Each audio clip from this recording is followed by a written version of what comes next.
Okay, so for our advanced people, we've all had a chance to fly our drones. How many of you have earned your trust certificate, the recreational safety test? How many of you know what it is? Okay. And how many of you have already done your part 107? Okay, this is a good group. So we can skip most of that stuff and move on right to the fun stuff. Yes.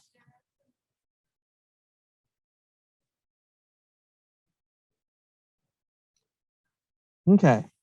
Well, then they're going to get a real eye opener as we zoom through so much fun stuff. It is unfortunately, impossible for us to impart all of our knowledge about drones in a single day, week, maybe even a month. Because myself, Andy, Sean, everyone who's been out there, we've been flying drones for so long, and there's so many little details that we know, but we don't know that we know. So many other little things. We're trying to impart as much of our knowledge as we can, but sometimes, unfortunately, there's just not enough time. So we'll jump off today. Again, my name is Dr. Brandon Stark. I'm the director of the UC Center of Excellence on Unmanned Aircraft System Safety.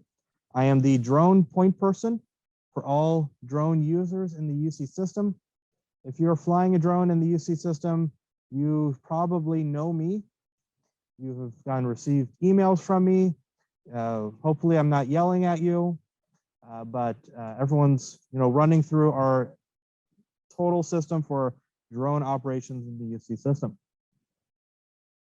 But I try to be friendly about it. I'm stationed over at UC Merced. Here's our campus there. Nice. I like how our media team makes our campus look pretty. We're a little bit of an oasis in the Central Valley farmland. Nice and green. Maybe a little bit too much watering for a desert environment. Yeah, just a little bit.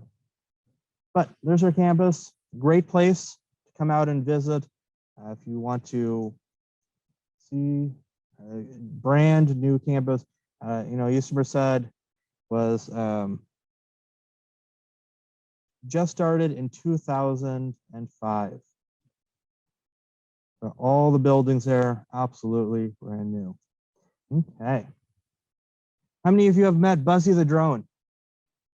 Buzzy the drone. Buzzy the drone is the FAA's drone mascot.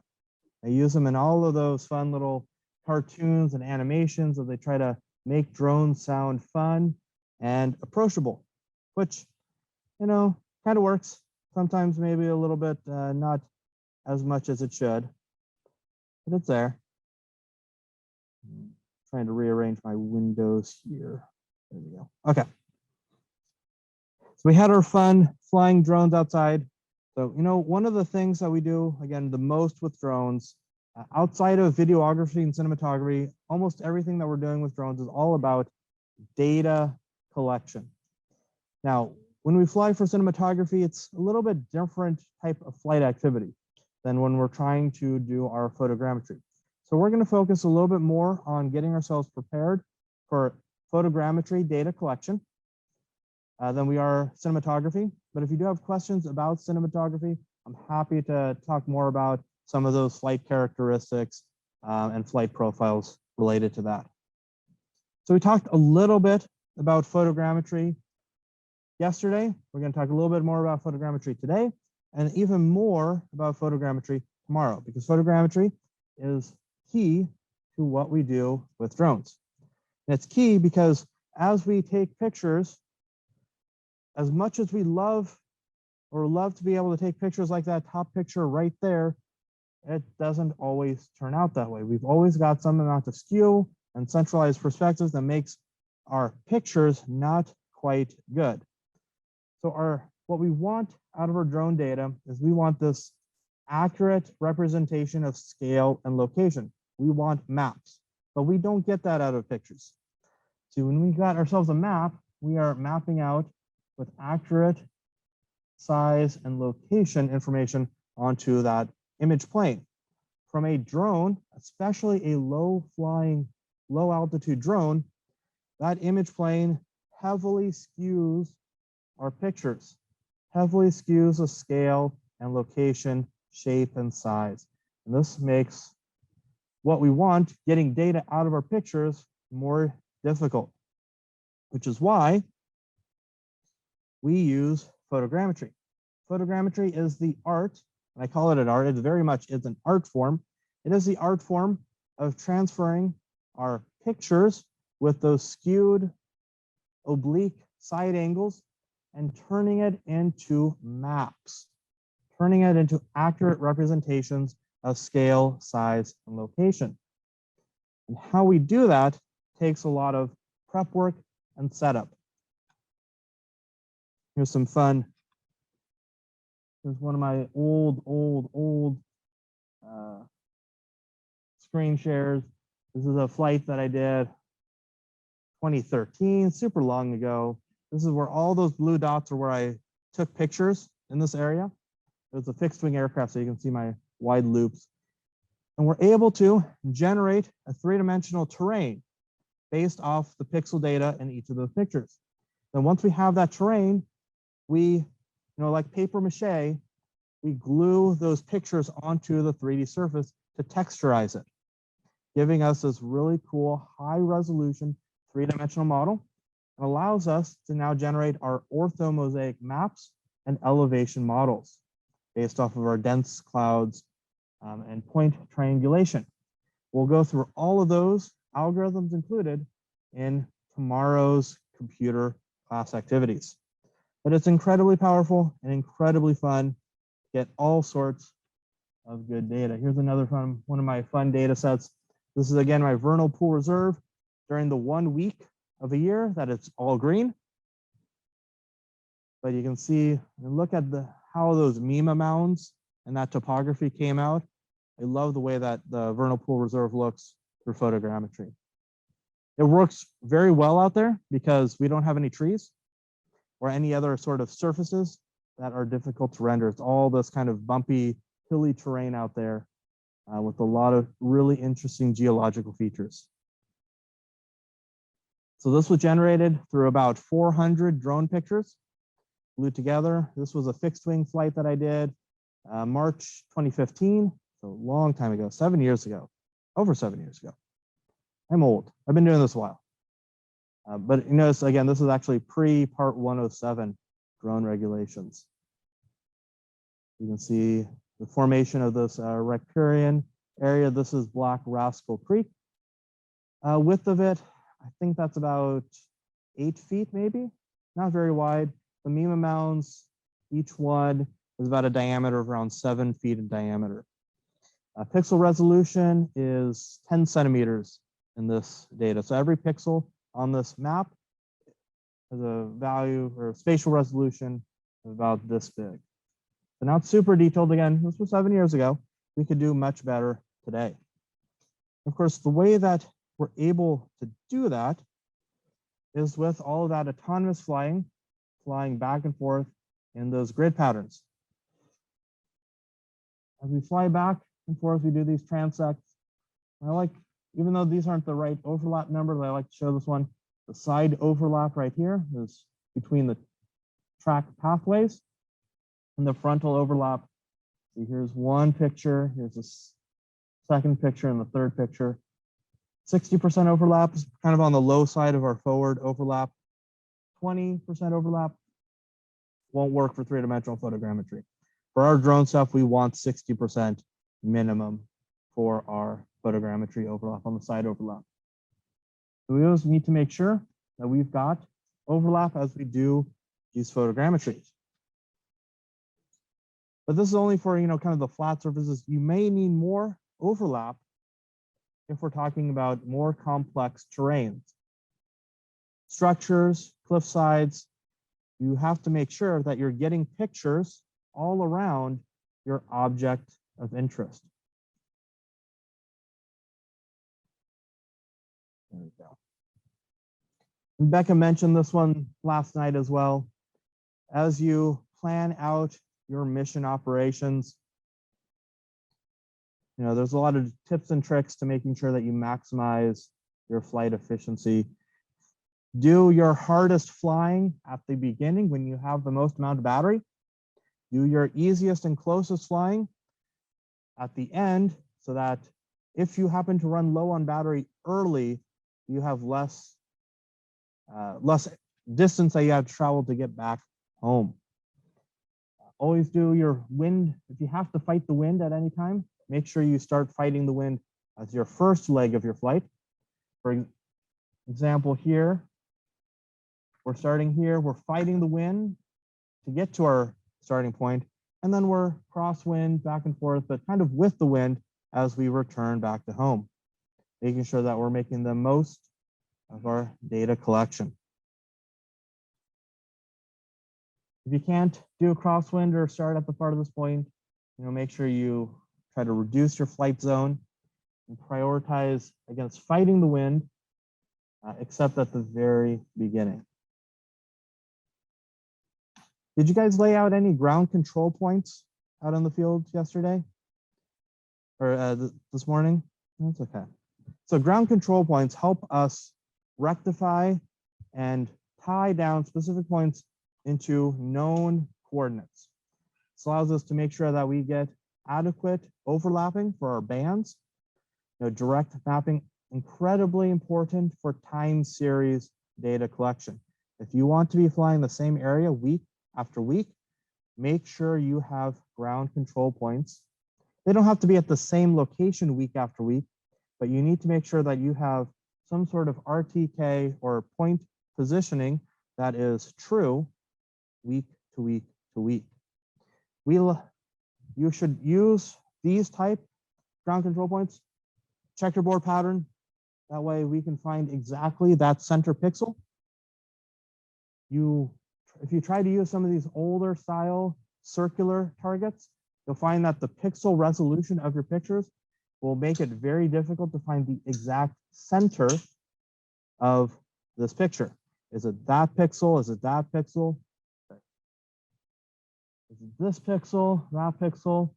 It's easy to see right now, but imagine viewing this from 200 feet, 400 feet in the sky. This entire target might be 8 pixels wide. Which pixel is the center? It's going to be a little bit harder to find. Versus these checkerboard patterns, you can always trace the lines to find as closest as possible that center pixel location. When you pick your ground control targets out there, maybe you're not using, you know, these extra markers out there. Maybe you already have some markers in the field that you could just find their location and tie point from week to week to week. If you do that, make sure it's not a 3-dimensional structure. Don't use a corner of a table or a curb or a fence post, because those become very difficult to rectify with your imagery. Through the photogrammetry process is trying to do a 3D reconstruction, and it's not always going to be perfect. We might try to set this corner point as a reference point, but as we remodel this corner point might get flattened, twisted, or curved, or might be here or up here, rendering your control point unusable. Pick flat locations for your ground control targets. We've alluded to this one many times. I've done a fair amount of work on this one. Solar angle, altitude, and effects. The positioning of the sun plays a huge role in your measurements. A 30-minute, the amount of time or the amount of movement in the sun, or even 30 minutes, can change your results drastically. It is incredibly difficult. If you are trying to do radiometric calibration of your data, you need to have calibration points every 30 minutes. That's only if you're doing absolute reflective measurements. So if you're trying to do a spectroscopy or something like that, you're going to have to do radiometric calibration every 30 minutes.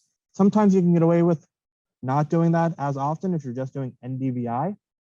or some of the more reflective, normalized vegetation indices.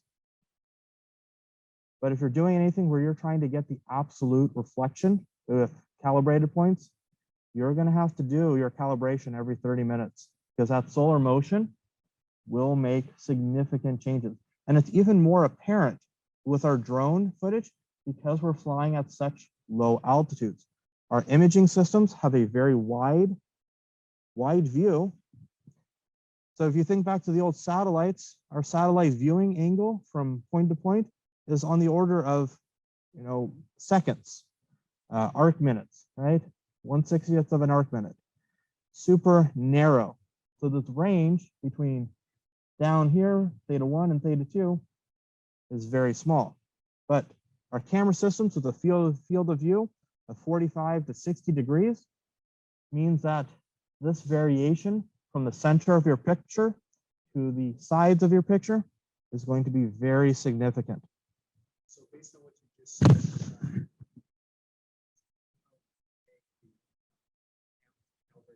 Mhm. it's almost like you should do it every flight. Absolutely. If you've got short flights, you should be doing it with every flight. In fact, I've actually seen some people for the best amount of accuracy, they'll do a pre-flight and a post-flight, and they will do their calibrations a linear progression between the first and the last calibration point. How much of effective accuracy? I've seen reports or some of the research that the inaccuracy related to this imaging calibration at every 30 minutes will lead to about a 5% change. If you can tolerate a 5%, you might be able to work it. But if you're talking about looking for very minute changes in spectral signatures, you may not be able to tolerate that amount of uncertainty. Something to consider for your real nitty gritty, remote sensing analysis. So, myself and Sean and many of our other plant people, we've done a lot of this work. As much as we love drones and agriculture, this challenge of doing remote sensing and pest identification through spectral analysis, we've been talking about this one for a decade, 15, 20 years now, and we are only still taking small steps forward because of how challenging it is to get good, accurate data and being able to tie that to real world changes. I'm not saying that is impossible. It is very much something that needs a lot of research and development on. Remember, all of our remote sensing techniques that we've developed over the years came from satellite imagery, a very different data collection, very different data, very different challenges that we work with. We are in the beginning of reworking our remote sensing algorithms for drone use. So very ripe for all sorts of new publications and analysis. Oof. I know, lots of data, lots of information here. So what does this all mean? If you'll be using any drones for any sort of multi-image analysis, there are a lot of things to consider. If we're doing photogrammetry, you need to make sure that you're taking good, clear, crisp photos. The algorithms used for photogrammetry, we'll talk about them tomorrow. They solve for the image positioning, the orientation, the lens calibration, and the 3D topography all at once. It is solving a multivariate equation in an iterative process, guessing and checking until it solves a least squares error calculation. It's also why it takes a lot of computing power to solve. It is, in effect, a guess and check algorithm that goes on for every single pixel in all of your pictures. Quite a lot. Now, Sean mentioned this the other day. Of our flight missions, 20% of our time is planning, 5% is flying, and the other 75% is all that post-flight analysis, data processing, and all of that fun stuff. All the fun stuff that we're going to do tomorrow with the computer stuff. So flying the drones is the easy part of our science with drones. What you did this morning, that's the easy part. because you hit a couple of buttons and it should be that you hit a couple buttons and it just works. But as you saw this morning, it doesn't always quite work. And there's a lot of pre-planning that goes in it. That brings us to all of that pre-planning to talk about today. Safety. Safety, safety, safety. There's a lot of different models that we could use for safety. I brought this one up yesterday, but one of the ways that we can view safety is that safety is a chain of items, and safety is only as strong as the links within the chain. We need to make sure our drone is safe. We need to make sure the pilot is safe. We need to make sure the environment is safe. If any one of those is weakened, then we are running the risk of being unsafe. So we need to think about and really make sure that we're looking at each of these together. It's not a singular challenge. It is a multitude of risks to think about. Here's another fun chart. This is the Swiss cheese model of accidents. Accidents and incidents are rarely ever single fault failures. And even then, if you've got a single fault failure, it's usually because there was an other organizational failure that allowed there to be a single fault failure. Accidents happen when we have a multitude of failures. You've got bad organizational influences, lax behaviors, improper training, unsafe supervision, preconditions, just bad weather or bad equipment, or not looking at the equipment, all the way down to our unsafe acts, which are going to be either errors, mistakes, or violations. We have intentionally done something wrong or against procedures. All of these things, if we have a failure, and I mean, it's likely we've got failures in all of these at all of our stages. An accident happens when they all magically line up and allow a failure or an accident to slip through all of the cracks. Now, sometimes part of the hard part here is we want to fix to prevent these accidents from happening again. We'll have to think back, not at the, did they make a mistake or a violation error stage, but we might have to look at organizational influences that allowed that mistake to happen. That you're all here at DroneCamp is a sign of good organization. They're saying you should come to DroneCamp to get yourself better trained. But you can imagine some of your colleagues who might also want to be flying drone. If their PI says, oh, don't waste the money on training, that's a sign of a bad organization. Training is important.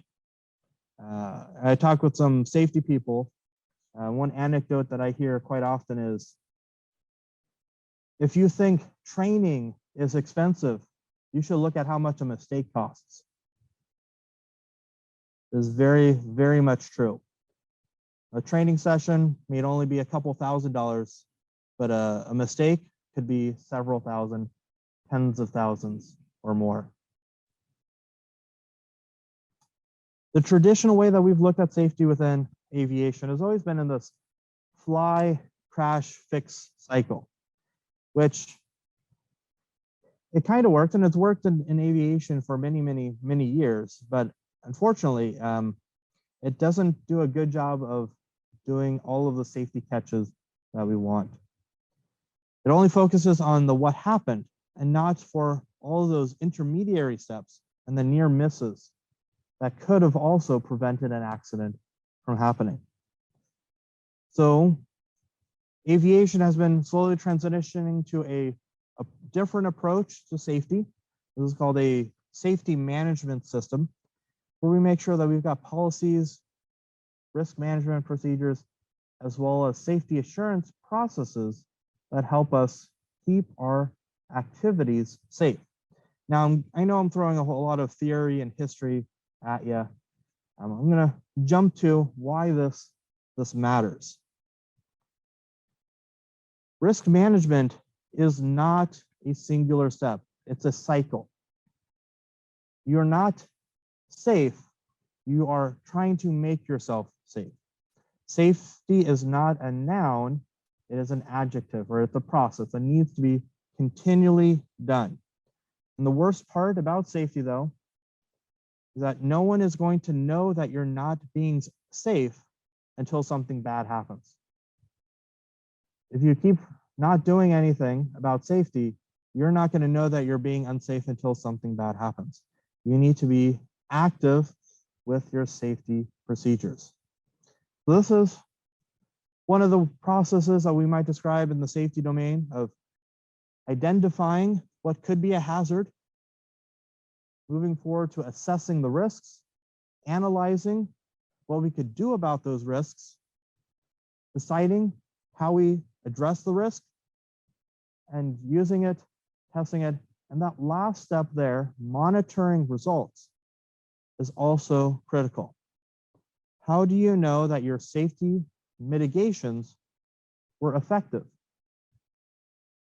A fun example, well, maybe not so fun, that I've experienced is we've done a lot, or I've used to do a lot of fixed wing drone operations, and fixed wing drone operators like what we saw with the EVs, mine did not have wheels, and so they were crash landers. They were designed to, crash on the ground. And for the most part, that worked out just fine.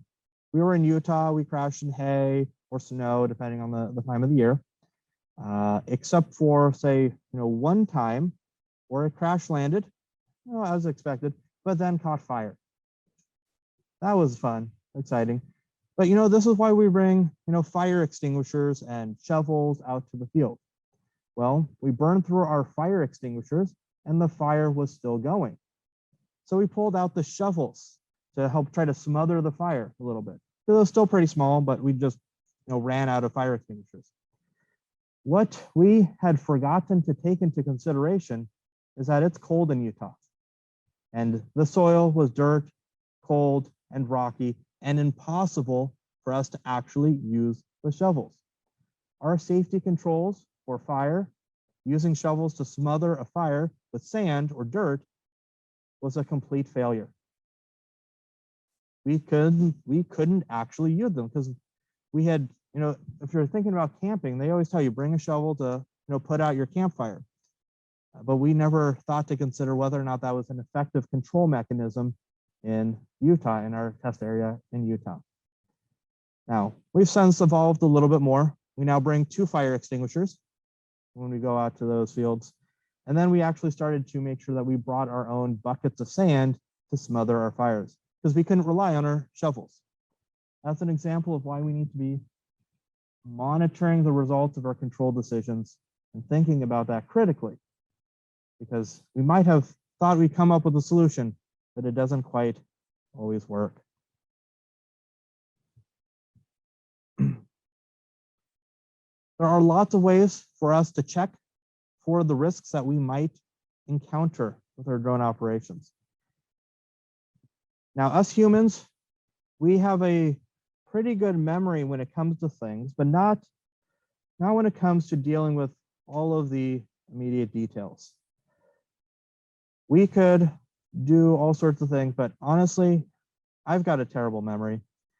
As a result, we tend to use checklists to help us remember details. We write things down because that's much smarter for us to do. This PAVE checklist is one of those things that allows us, it's a mnemonic really, of things that we should check as we're going out to the field. The pilot, the aircraft, the environment, and external pressures. What risks and issues might we have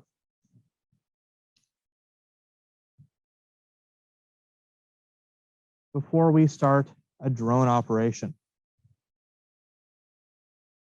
We'll go into a handful of these in more detail, but we're going to actually start off with the drone. The drone must always be in tip-top shape. We shouldn't be flying anything unless it's ready to actually fly. And another aviation key statement there, no problem on the ground ever gets better in the air. If it's not working on the ground, it's not going to get better once you start flying it. If you got a weak radio connection signal on the ground, it's going to get even weaker while it's flying. If it's not related to the technology, it's going to be Murphy's Law that gets you. So if there's something wrong on the ground, don't fly until you got it fixed, because it's only going to get worse in the air. How do you make sure it's ready to go on the ground? With your drone inspections. Now, hopefully Sean walked you through things that he checked off. Is that correct? He told you about looking at the drone, checking the propellers and all that stuff. Did he walk you through that? Okay. All right. That's good to do in the lab. Always give it a thorough inspection before you leave the lab. And especially turn on the drone before you leave your office or lab, because you never know when there might be firmware updates. You don't want to be caught out in the field doing firmware updates and wasting valuable time. Now, one thing to also keep in mind, our DJI drones, all of them since the Phantom 3 series, their batteries also have firmwares. There are firmwares on the battery that occasionally need updating. And if you've got to update the firmware on one battery, it means you have to update the firmware on all of your batteries, which means turning on the drone, updating the firmware on the battery, swapping out for the next battery, doing that over and over until you've gone through all of your batteries. Not that it's hard, but it's going to take up valuable time that you don't want to be doing out in the field. So check, very important to check the day before, or even at least before you leave, that all of your systems are a go. As you do your checklists, your drone inspections, there's lots of things that you should check. You can always check your manual and see what they recommend checking, but here's some general things that you should always check on your drone. Always look for chipped props, motor damage, spin the cogs on the motor. On our drones over here, they all use brushless motors. And depending on the type of motor, it might have a light cogging or a heavy cogging feel, but all of them will have some amount of cogging. And you can feel as they spin a little bit of a tug, and that's the motor cogging around there. All 4 motors should spin the same. If they're not all spinning with the same amount of force or rotation, then you've got yourself a problem, either dirt in your motor or some problem with the cogging of your motor. And when those kind of things happen, especially on the motors of our commercial platforms, those aren't easy for us to fix ourselves. If you're talented and experienced, you might consider popping open the motor and trying to clean it out yourself. Canned air might also help brush out some of the dirt. But if it's heavily damaged, you might have to send it back to the manufacturer for repairs. These drones these days, the commercial ones, aren't always easy to self-repair. A lot of small parts, a lot of things that aren't really designed to be taken apart. If you've got the time, I would typically recommend sending it back to the manufacturer for repairs. Other things to keep an eye on, look for cracks along the arms and the fuselage, especially at the points of motor mounts. Those get twisted real easily with the amount of torques involved. So look for cracks along the edges there. Batteries, batteries. We'll get to those. We have a separate section just for batteries. Kind of important topic. We got the camera, landing gears, and collision sensors as well. This actually came about last week. One of our departments at UC Merced bought a whole bunch of new Phantom 4s, and they were getting ready for their first test flight. And I was helping them, with their final inspection before flight. And I noticed they didn't take off any of the plastic film on top of their collision avoidance sensors. They were all covered with the opaque, screen protectors that would render them all useless. They didn't even think to check those Make sure that those are especially cleared. You've cleaned off the film and they're not covered in dirt. We had another Mavic earlier in the year at the bottom collision avoidance and optical flow sensor was covered in dirt and it led to a crash into a building. That was fun. I see a lot of crashes. But me crashing, I don't do that too much because I don't fly as much as I used to, but I deal with everyone's post-flight reports. And so I see a lot of crashes. But moving on, those are the drone stuff. There's certainly more that we can talk about drones, but we've got so much other fun stuff to cover. But once you know that your drone is safe, one of the other items that we need to double check is the airspace. How many of you have used things such as AirMap to help you identify safe spots to fly? AirMap is a great site. They give you a lot of information. I would heavily recommend AirMap. Before you fly is also good, but it gives you slightly different information. As long as you are aware of the difference in information that they give you. Before you fly only gives you FAA, federal aviation information.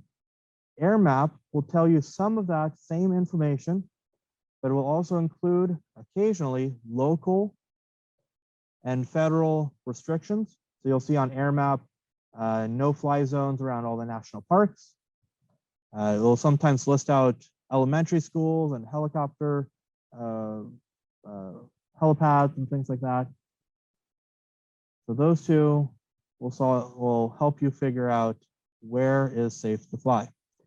But one thing that doesn't always pop up on AirMap are going to be our challenges understanding the local air traffic patterns.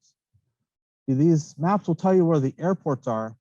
They don't tell you where the airplanes or helicopters are. And that can lead to, well, some fun challenges. Let's watch this fun video. Flying, Class G airspace,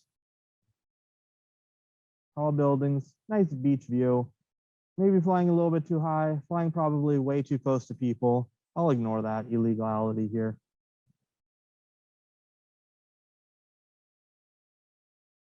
Nice views, right?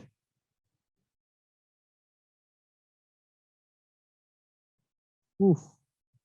There goes the helicopter.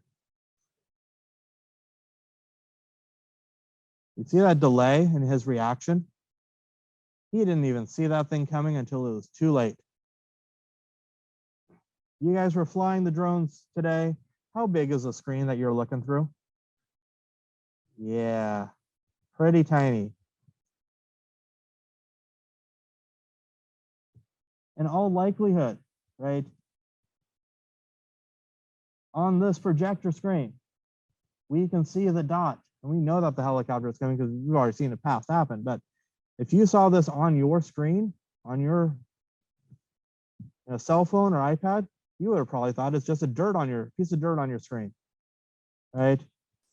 It wouldn't be until it got to, let's see, I would say about here is when you might have noticed that it's a helicopter. Of course, that assumes that you're actually staring through the viewfinder at the time. Maybe if you looking off to the left for some reason, or maybe you heard a helicopter and you start looking around for it and not realizing that it's about to hit you. How much time do we have until it's on top of us? Read that. What's the marker there for time? 28 seconds. Now what are you at? 29 seconds. Yeah. We're not going to be able to respond in time, are we?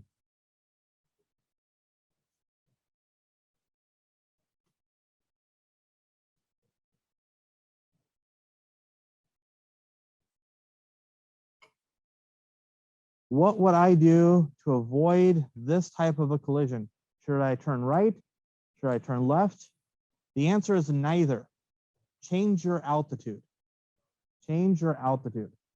Now, manned aircraft are generally pretty good at flying fast and forward, but they're not designed for instantaneous changes in altitude. Our multi-rotor systems, they can drop and climb real quick. Use it. If you find yourself in a situation like this one, you should drop your altitude, sink like a rock. If you can't fly down slow enough or fast enough, turn off your motors and just crash like a rock.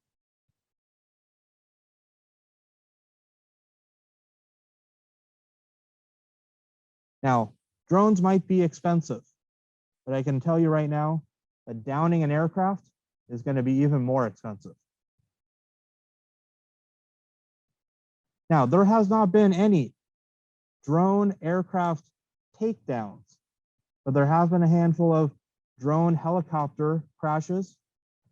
And in every single one of those confirmed reports, pieces of the drone pierced the fuselage and the wing. It is only a matter of time before a serious incident occurs. A drone is a piece of hard plastic. We already know that birds can take down a plane if hit at the wrong spot. A piece of a drone, birds are just sacks of meat, very lightweight bones, right? That's how they fly. A drone is a piece of hard plastic with a very dense battery pack. It is even more piercing and damaging to an aircraft than a similarly weighted or sized bird. We've been lucky enough that there have not been a flock of drones around an airport, but eventually the luck will run out. So keep that in mind. This is what we mean when we say we should scan the airspace, look for aircrafts coming in and out. When we do our airspace analysis, sure, knowing the class of airspace is useful, but knowing where aircraft may be coming from and where they might be going is a lot more important. Absolutely not. I do not think that the helicopter pilot knew that there was a drone here. If they did, he would have saw it way too late in order to get out of its way. And besides, it's not his responsibility. It's a drone pilot's responsibility to give way and get out of the way of any manned aircraft. Mm-hmm.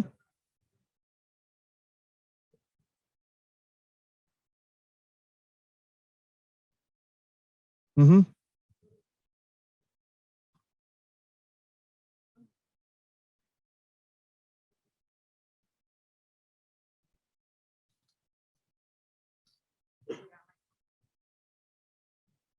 Flight aware. Yep. Flight tracking. There's all the planes in the sky in the US right now. Well, but here's the thing. It's actually not all of the planes. These are all of the planes with ADS-B that are part of the Cooperative Coordination Tracking System. Guess which types of aircrafts are not required to have ADS-B or this cooperative tracking system? All the ones that you need to worry about. Crop dusters and helicopters.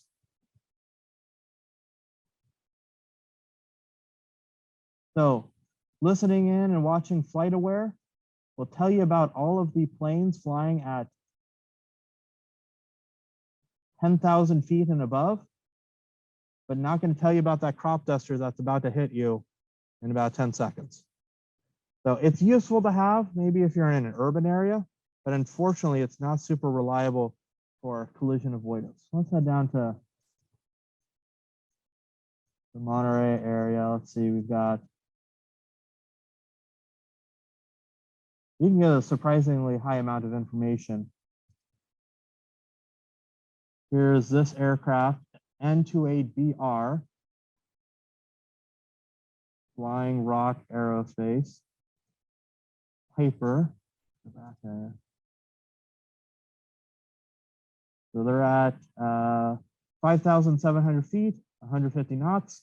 Hey, look, we got a helicopter here. It is N36FG. Let's see here. 72 miles an hour. climbing at 600 feet. The fish, oh yeah, there we go. We got Fish and Wildlife. We can track where they're flying. Fish and Wildlife being a California State Department would be on ADSB, but not all the private helicopters would be.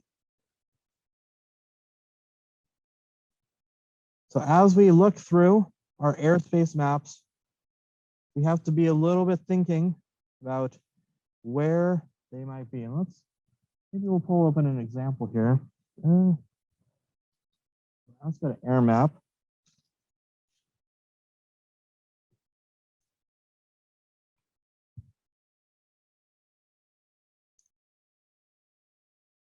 Oh, scroll all the way down to the bottom. There we go. Let's see here. Let's check us out. Here we go. Okay. So here is the Marina Airport. If we were flying a drone in this area, where might we consider for us to make sure that we avoid?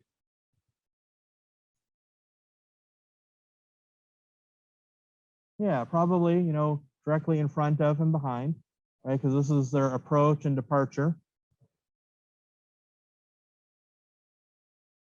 Yeah. And of course, it's all going to depend on which direction the wind is blowing to. Right? If they're coming in, if we've got a wind coming in this direction, that means they're coming in for landing down here and taking off in that direction. But if the wind is coming from the other direction, right, we'd be taking off in that direction, coming in from a landing in there. Can anyone might want to guess which type of traffic patterns that we might have at this airport? How many of you remember traffic patterns? Are they on right-handed? Okay, for which runway?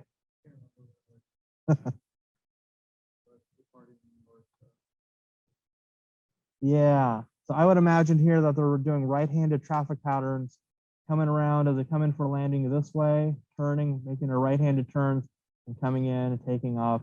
And if they're taking off, they're coming out this way and making a right-handed turn out along the coastline.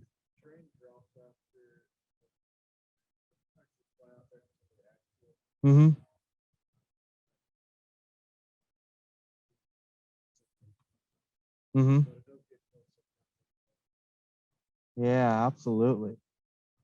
So these are the types of things that you should be thinking about when it comes to your flight operations and your airports.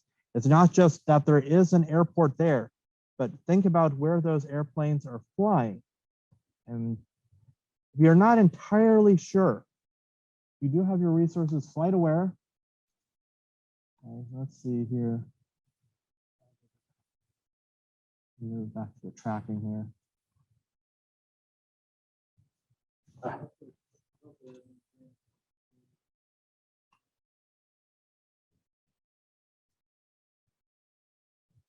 You can always pick up an air traffic radio, tune it to the local CTAF, and listen in. And if you don't want to pick up your own radio, there's a marina here. What are they typically flying here? Let's take a look at an arrival pattern.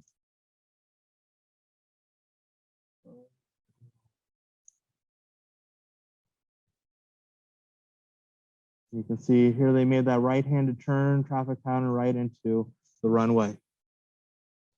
So at least at this point in time, they were doing right-handed traffic patterns coming in for landing into this direction. That means the wind must be blowing in that direction.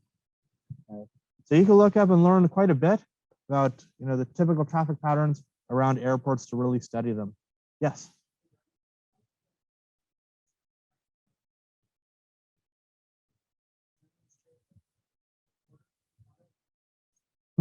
Yeah, Flight Radar 24 is also the same thing, right? Same system basically. Yeah, and let me also just bring up live ATC. Many airports are actually broadcasting their air traffic control, their CTAF on liveatc.net. And you can listen in on different things. And it's also an app you can download to your phone. So like I know that our UC Davis Airport, KEDU, is on live ATC, but my local one in Merced is not. So I have to listen in on a radio to listen at my local air traffic tower. But if I was up at UC Davis, I can just pull open my live ATC app to listen in. All sorts of fun stuff. Now, see, I'm already running low on time. So much fun stuff to cover. I think this is fun. Let's keep moving on here. I'm going to see how much I can run through before I hand it over to Shane and Andy. So some other things to think about again, location, where you fly matters a lot. Most of our issues are pretty obvious. Trees. Trees are the #1 eater of drones in the UC system. We lose so many drones to trees. Becca was telling you about her adventures with trees. Yeah, they just kind of pop up and eat drones. But one thing to keep in mind, your safety planning should be people safety planning, not drone safety planning. People are more important to keep safe than your drone.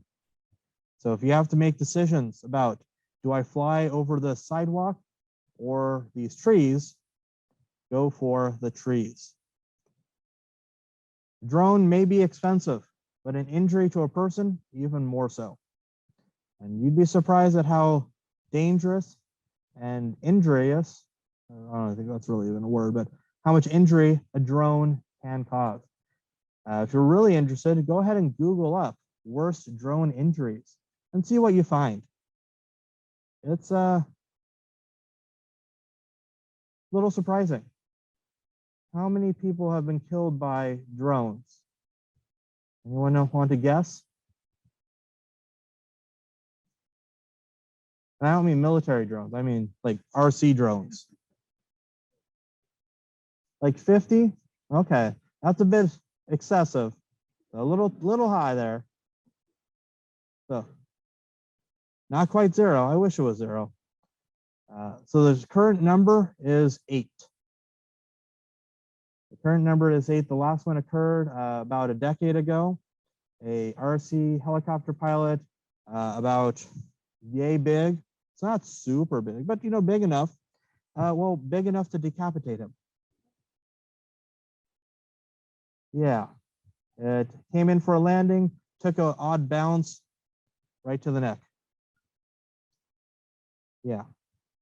So you should have a healthy fear of drones, especially if you're flying those Matrice 600s, those giant flying lawnmowers. Yeah, they very much can hurt you. So people safety centric, not drone safety centric.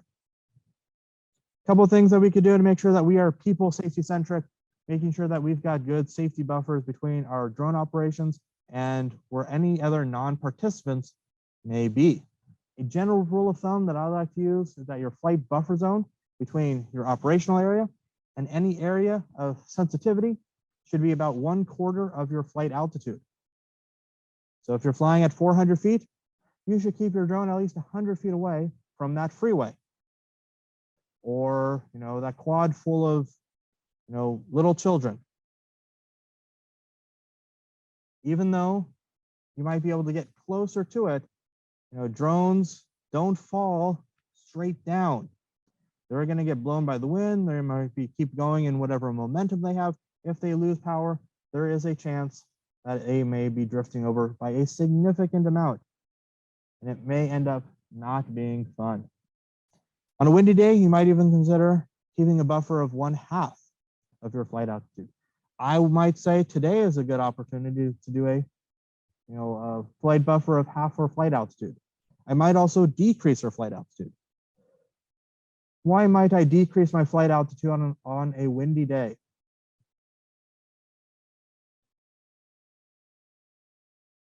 Winds are a lot stronger the higher you go up.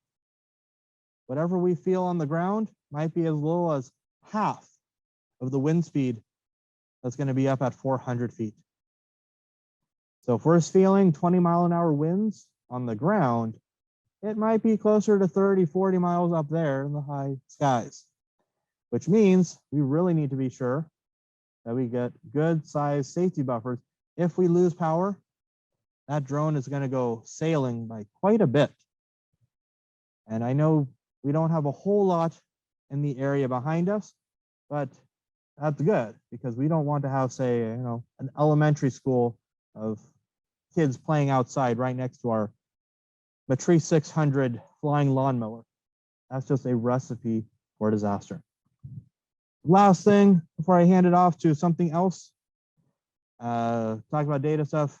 Extreme heat, extreme cold, both are bad for our people and our drones.